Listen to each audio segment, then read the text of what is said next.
నమస్తే, welcome to స్వతంత్ర. నేను మురళి. ముందుగా హెడ్లైన్స్ చూద్దాం.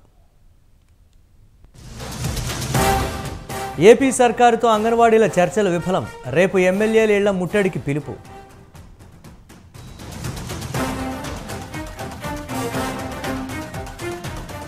షర్మిల వచ్చినా ఏపీ కాంగ్రెస్ పరిస్థితి అంతే. అధికారంలోకి వచ్చేది జగనేనన్న మంత్రి మేరుగా.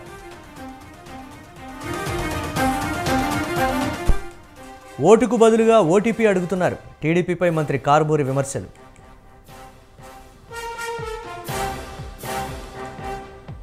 ప్రజాపాలన కార్యక్రమం బాధ్యతగా చేపట్టాలి. ఉమ్మడి నల్గొండ జిల్లాలో మంత్రి తుమ్మల సమీక్ష.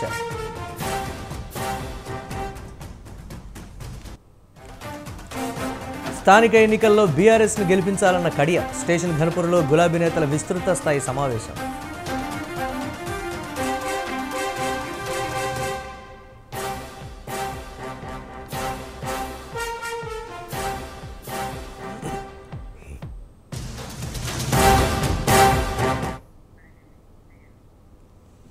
ఏపీ ప్రభుత్వంతో అంగన్వాడీల చర్చలు విఫలమయ్యాయి. 15 రోజుల నుంచి సమ్మె చేస్తున్న అంగన్వాడీలతో చర్చలు జరిపిన ప్రభుత్వం ఆందోళన విరమించాలని కోరింది.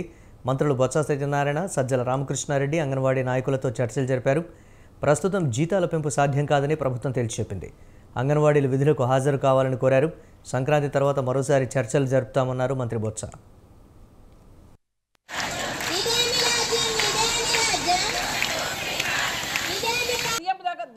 తీసుకెళ్లేదనేసి ఈరోజు చర్చల్లో తెలియజేయడం జరిగింది.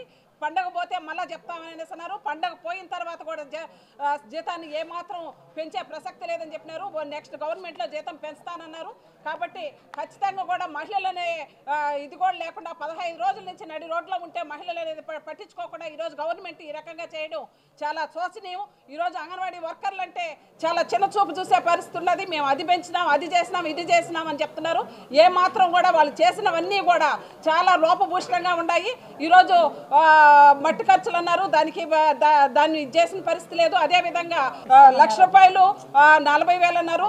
దాంట్లో కూడా పారదర్శకం లేదు. ₹1,00,000 అంగన్వాడీ వర్కర్కి ఇస్తే హెల్పర్కి 40,000 అంటే హెల్పర్ ఏమన్నా సమానం కదా? హెల్పర్ 40,000తోనే జీవితాంతం పనిచేసి 40,000తో హెల్పర్ ఏ రకంగా ఉండగలుగుతుంది అనేసి మేము అంగన్వాడీ సంబంధించి ఏదైతే అంగన్వాడీ కార్యకర్తలు అలాగే వర్కర్స్ స్ట్రైక్ చేస్తున్నారో దానికి సంబంధించి యూనియన్ నాయకులందరినీ పిలిచి సమావేశం పెట్టడం జరిగింది. కేంద్ర ప్రభుత్వం ఆమోదించిన తప్ప రాష్ట్ర ప్రభుత్వం ఇవ్వడానికి అవకాశం లేదు.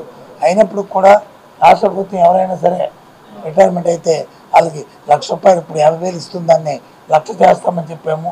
అలాగే వర్కర్ వచ్చి 20,000 ఇస్తుందాన్ని 40,000 చేస్తామని చెప్పాము. దానికి సంబంధించిన జీవోను కూడా ఇష్యూ చేయడం జరిగింది. అయితే వేతనం దగ్గరికి వచ్చినప్పుడు మాత్రం వాళ్ళని రిక్వెస్ట్ చేశాము, మీరు కొంత సమయం ఇవ్వండి, ప్రభుత్వానికి సమయం ఇస్తే తప్ప. ఆంధ్రప్రదేశ్ కాంగ్రెస్ పార్టీకి వైఎస్ షర్మిల వచ్చినా వైసీపీకి ఏమీ కాదని మంత్రి మేరుగ నాగార్జున ధీమా వ్యక్తం చేశారు. రాష్ట్రంలో మరోసారి వైసీపీ అధికారంలోకి రాబోతోందని ఆయన జోస్యం చెప్పారు. వైసీపీలో ఉద్యోగం పీకేసిన ప్రశాంత్ కిషోర్ చంద్రబాబును కలిసినంత మాత్రాన భయపడేది లేదన్నారు. బీహార్లో పార్టీ పెట్టి పాదయాత్రలు చేసిన ప్రశాంత్ కిషోర్ అక్కడ చేతులెత్తేశారని మేరుగ విమర్శించారు. 100 మంది పీకేలు వచ్చినా జగన్ ముందు బలాదూరని మేరుగ నాగార్జున వ్యాఖ్యానించారు. అది చేస్తాడనే నమ్మకం ఈరోజు పరిపాలన సరళిలో ప్రజలకు అర్థమవుతుంది. కాబట్టి మాకు ఎవరు ఎటు వచ్చినా, షర్మిలమ్మ వచ్చినా, ఇంకోళ్ళు వచ్చినా ఈ పాదయాత్ర చేసిన వాడు కాళ్ళు పైకి ఎత్తి తల కిందకి పెట్టినా, వాళ్ళ బాబుతో ఏం చేసినా, పవన్ కళ్యాణ్ గారు గట్టిగా ఇంటికి వెళ్ళి కాళ్ళు దండం పెట్టుకుని ఆయన ముఖ్యమంత్రి అవుతారని తీసుకొచ్చి వాళ్ళకి అమ్మేసినా ఈ రాష్ట్రంలో వైఎస్ఆర్ కాంగ్రెస్ పార్టీ అధికారంలోకి రాబోతా ఉంది. అసలు మాకు భయం ఏంటి? మేము తీసేసిన వాడు ఏముండగలిగితే మా దగ్గర ఉద్యోగం చేసుకుని వెళ్ళి అడిగి వేరే వాడి దగ్గరికి వెళ్తే మాకు భయం ఏంటి? దాన్ని మీరు ఘోరంగా కొండంతలుగా అడిగి రాయటం ఏంటి? ఎవరో వాళ్ళు పీకే, ఎవరో ఏందో పీకే. చంద్రబాబు చెప్పాడుగా, చంద్రబాబు మా దగ్గర అతను ఉద్యోగం చేసుకునేటప్పుడు డబ్బులు ఇచ్చి మా డబ్బులు తీసుకుని మాకు పనిచేసినప్పుడు చంద్రబాబు ఏం చెప్పాడో చెప్పాలని ముందు. మళ్ళీ నువ్వు కొనుక్కున్నావంటే నువ్వు ఆయన కొనుక్కుంటే మాకు భయమా?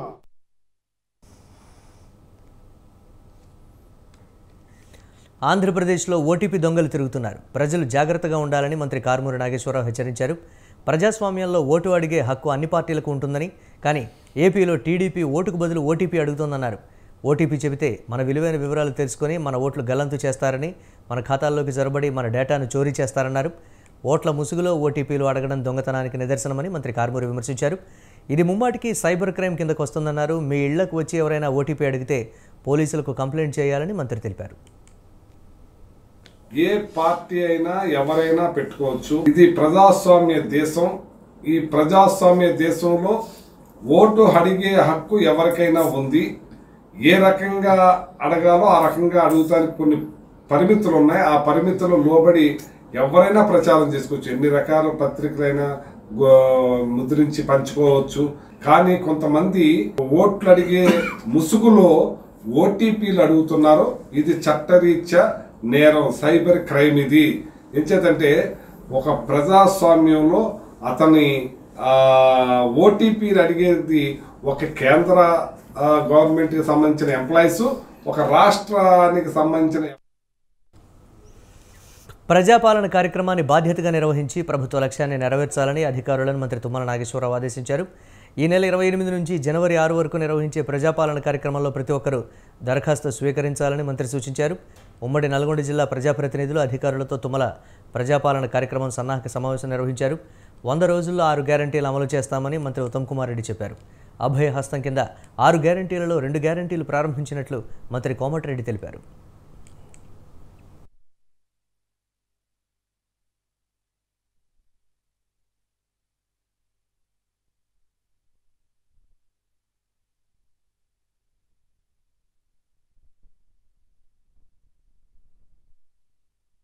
సవినయంగా విజ్ఞప్తి చేస్తున్నారు.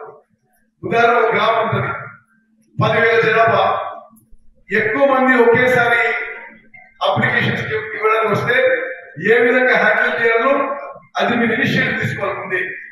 అదేవిధంగా మరి కలెక్టర్ గారు చెప్పుంటారు మీకు, పెద్ద గ్రామ పంచాయతీలో ఈ వారం రోజుల పాటు కూడా అప్లికేషన్ తీసుకుంటారు గ్రామ పంచాయతీలో. ఎందుకంటే మనకి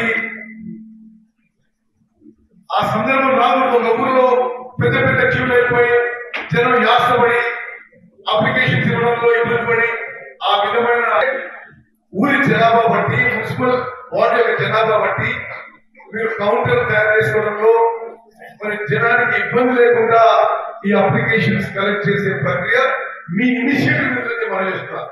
కలగకుండా చూడాలని చెప్పి సవినయంగా విజ్ఞప్తి చేస్తున్నారు. ఉదాహరణ గ్రామం 10,000 జనాభా, ఎక్కువ మంది ఒకేసారి అప్లికేషన్స్ ఇవ్వడానికి కావచ్చు. ఎవరైతే పెన్షన్ కావాలనుకుంటున్నారో వాళ్ళు 4,000 రూపాయల పెన్షన్ వరకు ఈ యొక్క చేయుత కార్యక్రమం ద్వారా కూడా అర్జీ పెట్టుకోవచ్చు. ఇక గృహనిర్మాణం కింద ప్రతి గృహానికి. జనగామ జిల్లా స్టేషన్ ఘన్పూర్లో బీఆర్ఎస్ విస్తృత స్థాయి సమావేశం జరిగింది. ఈ సమావేశంలో ఎమ్మెల్యే కడియం శ్రీహరి పాల్గొన్నారు. అసెంబ్లీ ఎన్నికల్లో తనను గెలిపించి అసెంబ్లీకి మరోసారి పంపినందుకు నియోజకవర్గ ప్రజలకు ప్రత్యేక ధన్యవాదాలు తెలిపారు. నియోజకవర్గంలో అనేక సమస్యలున్నాయని వాటిపై దృష్టి సారించి పరిష్కరించే దిశగా అడుగులు వేస్తూ రానున్న స్థానిక ఎన్నికల్లో బీఆర్ఎస్ అభ్యర్థులను గెలిపించుకోవాలని కోరారు.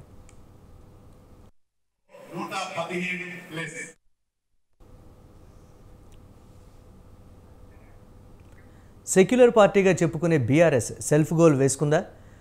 కేసీఆర్ కూతురు కవితే అందుకు కారణమంటే అవునన్న సమాధానం వినిపిస్తోంది. కాంగ్రెస్ పార్టీని విమర్శించే క్రమంలో ఎమ్మెల్సీ కవిత చేసిన వ్యాఖ్యలపై ఇప్పుడు సోషల్ మీడియా వేదికపై విపరీతంగా చర్చ సాగుతోంది.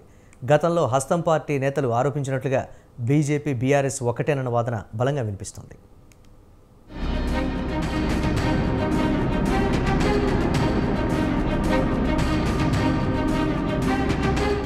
కాంగ్రెస్ పార్టీని విమర్శించబోయి తానే విమర్శల పాలైంది బీఆర్ఎస్. అవును, సనాతన ధర్మం, హిజాబ్ సహా పలు అంశాలపై తాజాగా స్పందించారు బీఆర్ఎస్ ఎమ్మెల్సీ కవిత. ఆయా విషయాల్లో ఇతర నేతల కామెంట్లపై స్పందించిన ఆమె కాంగ్రెస్ అగ్రనేత రాహుల్ గాంధీ ఎందుకు స్పందించలేదని ప్రశ్నించారు. ఇదే ఇప్పుడు బీఆర్ఎస్ కొంప ముంచినంత పనిచేసింది.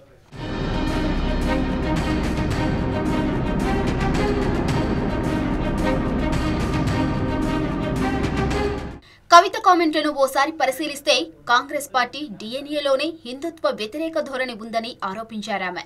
ఇండియా కూటమిలో భాగమైన డీఎంకే నేతలు సనాతన ధర్మం గురించి అవమానించేలా మాట్లాడినప్పుడు, హిందీ మాట్లాడే రాష్ట్రాలను గోమూత్ర రాష్ట్రాలంటూ అవహేళన చేసినప్పుడు కూటమిలో కీలక పాత్ర పోషిస్తున్న కాంగ్రెస్ పార్టీ ఎందుకు స్పందించలేదంటూ విమర్శలు గుప్పించారామె. అసలు ఈ విషయాలపై రాహుల్ గాంధీ ముందే ప్రశ్నించి ఉంటే మరోసారి ఇలాంటి కామెంట్లు వచ్చి ఉండేవి కావంటూ చెప్పుకొచ్చారామె.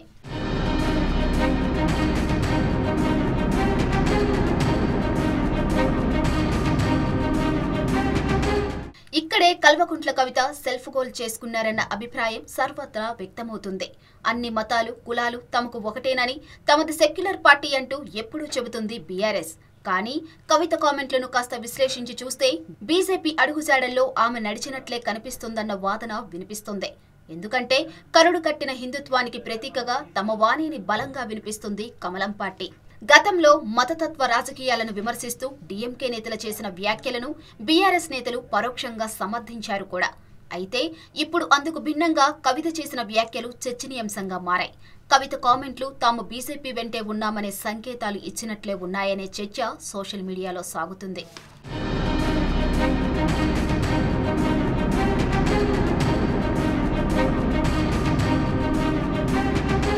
నిజానికి కేవలం కవితే కాదు, గతంలో కేసీఆర్ సైతం డీఎంకే నేతల వ్యాఖ్యల్లో తప్పేముందంటూ వ్యాఖ్యానించారు. అది వాళ్ల వ్యవహారం అంటూ లైట్ తీసుకున్నారు. కానీ ఇప్పుడు అధికారం పోవడంతో ఒక్కసారిగా గులాబీ నేతల మాటల్లో మార్పు వచ్చిందన్న విమర్శలు వినిపిస్తున్నాయి. ఇంకా చెప్పాలంటే బీజేపీ బీఆర్ఎస్ మైత్రి బంధం బట్టబయలైందన్న కామెంట్లు వెల్లువెత్తుతున్నాయి.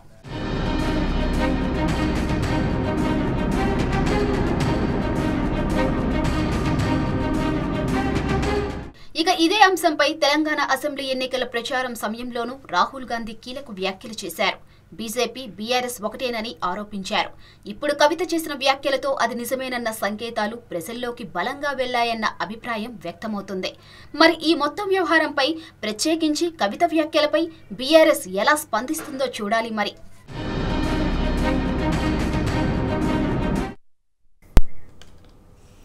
జగనన్న వదిలిన బాణం తిరిగి ఆయనపైకే ఎదురు తిరిగిందా? పరిస్థితి చూస్తుంటే అలానే ఉంది అన్న వ్యాఖ్యలు వినిపిస్తున్నాయి. వైఎస్ఆర్టీపీ అధినేత్రి వైఎస్ షర్మిలను ఏపీ వైపు ప్రయోగిస్తోంది కాంగ్రెస్ పార్టీ. ఎన్నికల వేళ రాష్ట్ర పీసీసీ బాధ్యతలు అప్పగించాలనే యోచనలో హైకమాండ్ ఉన్నట్లు విస్తృతంగా ప్రచారం సాగుతోంది. మరి ఈ విషయంలో అధిష్టానం వ్యూహం ఏంటి? ఏ ప్రయోజనాలు ఆశించి షర్మిలను ఆంధ్రప్రదేశ్లో రంగంలోకి దింపబోతున్నారు? ఇదే ఇప్పుడు హాట్ టాపిక్గా మారింది.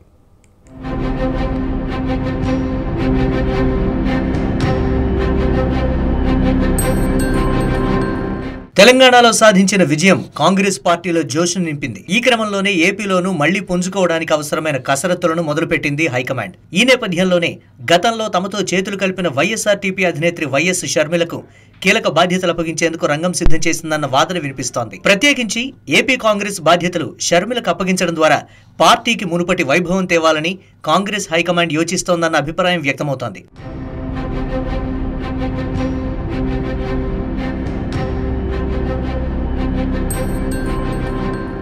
నిజానికి వైఎస్ఆర్టీపీ అధినేత్రిగా ఉన్న షర్మిల వైఎస్ జగన్ సొంత సోదరి. ఆయన జైలుకు వెళ్లిన సమయంలో జగనన్న వదిలిన బాణాన్నంటూ ఏపీ అంతటా తిరిగారామె. వైసీపీలో కీలకంగా మారారు. కానీ రాను ఇరువురి మధ్య దూరం పెరిగిందన్న ప్రచారం జోరుగా సాగింది. చివరకు తెలంగాణలో పార్టీ స్థాపించే వరకు వెళ్లారామె. అలాంటి షర్మిల కాంగ్రెస్ పార్టీ వైపు గత కొంతకాలంగా మొగ్గు చూపుతున్నారు. ప్రధానంగా కర్ణాటక ఎన్నికల్లో హస్తం పార్టీ విజయం సాధించడంపై డీకే శివకుమార్ను కలిసి అభినందించారామె. అప్పటి నుంచి కాంగ్రెస్ కు దగ్గరగా జరుగుతూ వస్తున్నారు షర్మిల. ఆ తర్వాత డీకే మధ్యవర్తిత్వంతో హైకమాండ్ పెద్దలు సోనియా, రాహుల్తో సమావేశమయ్యారు. చివరకు ఆ పార్టీతో పొత్తు అన్నారు. అనంతరం పరిణామాల్లో ఏకంగా విలీనం చేయబోతున్నారంటూ వార్తలొచ్చాయి. అయితే ఆ తర్వాత ఒంటరిగానే తెలంగాణ ఎన్నికల్లో పోటీ చేస్తామంటూ బాంబు పేల్చారు షర్మిల. మళ్లీ 1-2 రోజులు గడిచాయో లేదో తాము పోటీ నుంచి విరమించుకుంటున్నామని చెబుతూ కాంగ్రెస్ పార్టీకి బేషరతుగా మద్దతు ప్రకటించారు.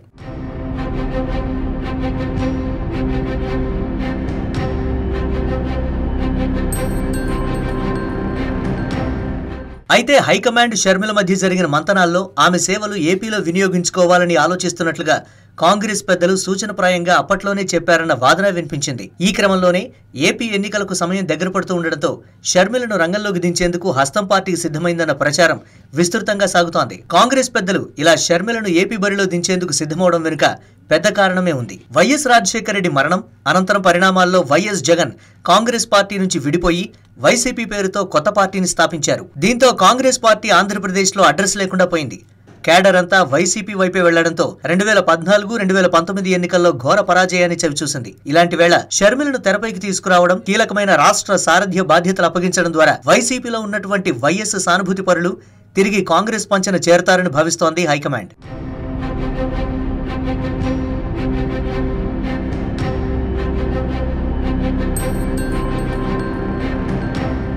ఇలా ఎన్నో సమీకరణాలు పరిస్థితుల నేపథ్యంలో తెలంగాణలో విజయం సాధించి మంచి ఊపు మీదున్న హస్తం పార్టీ నేతలు ఇప్పుడు ఏపీ పైనే పూర్తిగా ఫోకస్ పెట్టేందుకు సిద్ధమయ్యారు. ఇందులో భాగంగా బుధవారం ఏపీ కాంగ్రెస్ నేతలతో హస్తినలో కీలక చర్చలు జరపనున్నారు రాహుల్. ఈ సమావేశంలోనే పార్టీ ఆలోచనలు, రాష్ట్ర అసెంబ్లీతో పాటు లోక్సభ ఎన్నికల్లో అనుసరించాల్సిన వ్యూహంపై చర్చించనున్నారు. ఈ భేటీలోనే రాబోయే రోజుల్లో షర్మిల పోషించనున్న పాత్రపై హైకమాండ్ ఓ క్లారిటీ ఇచ్చే సూచనలు కనిపిస్తున్నాయి. ఇక షర్మిలకు రాష్ట్ర కాంగ్రెస్ బాధ్యతలు అప్పగిస్తారని జరుగుతున్న ప్రచారంపై స్పందించారు AP PCC chief Gidugu Rudraraju. Sharmila రాకను స్వాగతిస్తామని చెప్పిన ఆయన పార్టీ నిర్ణయం మేరకు నడుచుకుంటామని చెప్పుకొచ్చారు.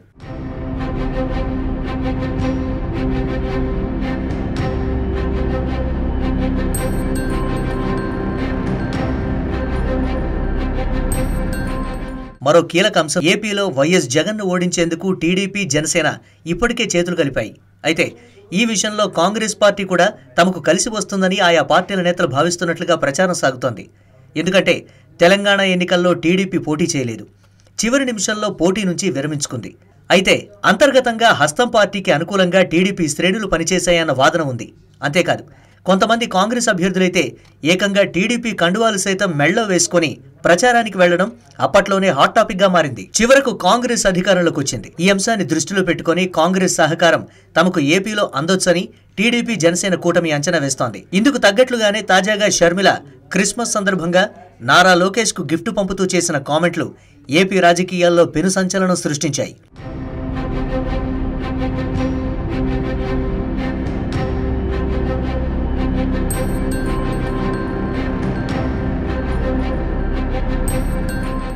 అటు టీడీపీ సైతం ఏపీ రాజకీయాల్లో జరుగుతున్న ప్రచారంపై స్పందించింది. ఇప్పటికే జగన్ పై రాష్ట్ర వ్యాప్తంగా అసంతృప్తి ఉందని, చివరకు కుటుంబ సభ్యులు సైతం ఆయనను నమ్మే పరిస్థితి లేదంటున్నారు తెలుగుదేశం నేతలు. సొంత తల్లికి చెల్లికి ద్రోహం చేసేవాడు ఎవడన్నా ఉంటాడా? ఈరోజు స్పష్టంగా కనపడతా ఉంది. చెల్లి ఎక్కడుంది? జగన్ విడిచి వదిలిపెట్టినటువంటి బాణం చెప్పుకొని తిరిగింది, పాదయాత్రలు చేసింది, బైబిల్ పట్టుకొని తిరిగింది, ఈయన కోసం ప్రార్థనలు చేశారు. ఎక్కడుంది ఇవాళ చెల్లి అని నేను అడుగుతా ఉన్నా. తల్లి పేరు పక్కన ఉండొచ్చు, కానీ చెల్లి పక్కనే ఉంది. తల్లి కూడా, తల్లిని కూడా భయంగా బతుకుతున్నటువంటి పరిస్థితి, తల్లి చెల్లి కూడా ఈయన పరిస్థితుల్లో. అది ఈయన ఉంటే ఈ రాష్ట్ర ప్రజలకే కాదు, సొంత కుటుంబ సభ్యులకు కూడా ఉన్నటువంటి ధైర్యం, స్థైర్యం ఇవాళ భయం నిండా బతుకుతా ఉన్నారు కుటుంబ సభ్యులు కూడా ఈ ముఖ్యమంత్రికి. మరి నిజంగానే కాంగ్రెస్ పార్టీ షర్మిలకు ఏపీ రాష్ట్ర కాంగ్రెస్ సారథ్య బాధ్యతలు అప్పగిస్తుందా? అలా చేస్తే వైఎస్ అభిమానుల పరిస్థితి ఏంటి? వాళ్లు మళ్లీ కాంగ్రెస్ పంచకు చేరతారా, లేక వైసీపీ అధినేత వెంటే ఉంటారా? ఈ విషయంలో జగన్ వైఖరి, వ్యూహం ఎలా ఉండబోతోంది? ఇదే ఇప్పుడు అత్యంత ఆసక్తి రేపుతోంది.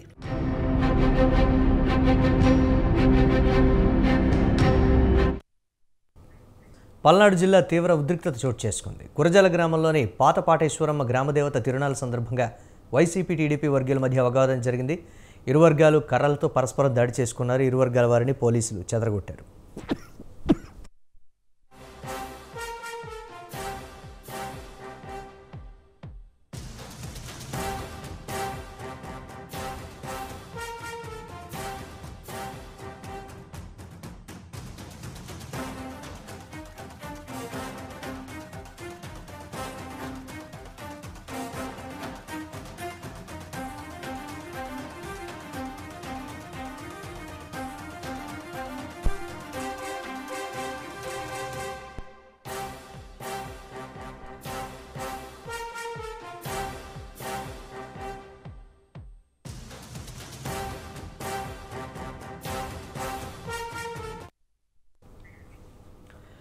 వరంగల్ నగరంలో ఈ సంవత్సరం 7.71% నేరాల సంఖ్య పెరిగిందని నగర పోలీస్ కమిషనర్ అంబర్ కిషోర్ ఝా తెలిపారు. సంవత్సరాంతం క్రైమ్ రిపోర్టును విడుదల చేసిన సందర్భంగా కమిషనర్ అంబర్ కిషోర్ ఝా మీడియాతో మాట్లాడారు. తెలంగాణ శాసనసభకు ఇటీవల జరిగిన ఎన్నికలను సమర్థవంతంగా నిర్వహించామని ఈ సందర్భంగా కమిషనర్ చెప్పారు. అసెంబ్లీ ఎన్నికల సందర్భంగా నగరంలో 26 కేసులకు గాను 6,15,54,649 రూపాయలు స్వాధీనం చేసుకున్నట్లు వరంగల్ నగర పోలీస్ కమిషనర్ అంబర్ కిషోర్ ఝా వివరించారు. నగరంలో అసాంఘిక శక్తులపై ఉక్కుపాదం మోపుతామని సిపి అంబర్ కిషోర్ ఝా తెలిపారు. ఈ సంవత్సరం 2023లో లాస్ట్ ఇయర్ నుంచి 7.71% ఓవరాల్ క్రైమ్ పెరిగింది. అది చాలా న్యాచురల్ ఉంది. ఎందుకు మనం ఫ్రీగా రిజిస్ట్రేషన్ చేస్తున్నాము. క్రైమ్ అగైన్స్ట్ ఉమెన్ కూడా 18% పెరిగింది. సో ఎలక్షన్లో మనము దాదాపు 12 crore మొత్తం వాల్యూకి liquor, ganja, cash, valuable metals అన్ని సీజ్ చేయడం జరిగింది. 270 కేసెస్ బుక్ చేయడం జరిగింది. ఈ ప్రాసెస్ లో మేము మీ అందరికీ రిక్వెస్ట్ చేస్తున్నాము, పోలీస్ ఎప్పుడు కూడా పబ్లిక్ కోసం సిద్ధంగా ఉంటారు. మీ దృష్టిలో కూడా ఏం విషయం వచ్చినా మా దగ్గర రండి. చిత్తూరు జిల్లా కాణిపాకం శ్రీ వరసిద్ధి వినాయక స్వామి దేవాలయానికి అయోధ్య రామమందిరం స్వామివారి ప్రచార రథం చేరుకుంది. ప్రచార రథానికి ఓ వెంకటేశు ఆలయ అధికారులు అఖండ స్వాగతం పలికారు. ఆలయం మాడవీధుల్లో మేళతాళాలతో వేద పండితుల వేద మంత్రాలతో ఊరేగింపుగా తీసుకువెళ్లి ఆలయం దగ్గర ఉంచి ప్రత్యేక పూజలు నిర్వహించారు. అయోధ్య ఆలయం నుంచి వచ్చిన స్వాములు అధికారులకు ప్రత్యేక దర్శనం ఏర్పాట్లు చేశారు. వినాయక స్వామివారి తీర్థప్రసాదాలు అందించారు. అయోధ్యలోని రామమందిరం జనవరి 22న ప్రారంభం కానున్న నేపథ్యంలో కాణిపాకం ఆలయం నుండి స్వామివారి అక్షంతలు, బావి తీర్థాన్ని అయోధ్య మందిరం అధికారులకు అందించారు.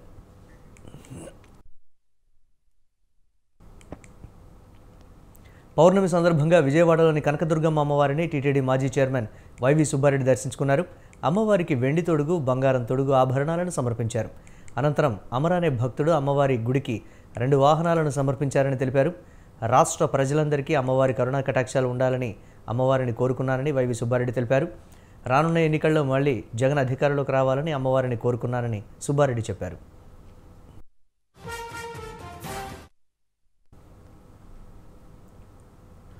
ప్రతిపక్ష నేతగా అనేక హామీలు ఇచ్చి అనేక వర్గాలను జగన్మోహన్ రెడ్డి మోసం చేశారని టీడీపీ నేతలు ఆరోపించారు. మున్సిపల్ కార్మికుల న్యాయమైన కోరికలను వెంటనే పరిష్కరించాలని వారు ప్రభుత్వాన్ని డిమాండ్ చేశారు. చిత్తూరు జిల్లాలో మున్సిపల్ కార్మికులు రోడ్డెక్కారు. తమ న్యాయ డిమాండ్ల పరిష్కారం కోసం రోడ్డెక్కి నిరసన తెలపాల్సిన దుస్థితి ఏర్పడిందని వారు వాపోయారు. తక్షణమే తమ సమస్యలు పరిష్కరించాలని, లేదంటే ఉద్యమాన్ని ఉధృతం చేస్తామని హెచ్చరించారు. మున్సిపల్ వర్కర్ల సమ్మెకు టీడీపీ నేతలు మద్దతు తెలిపారు.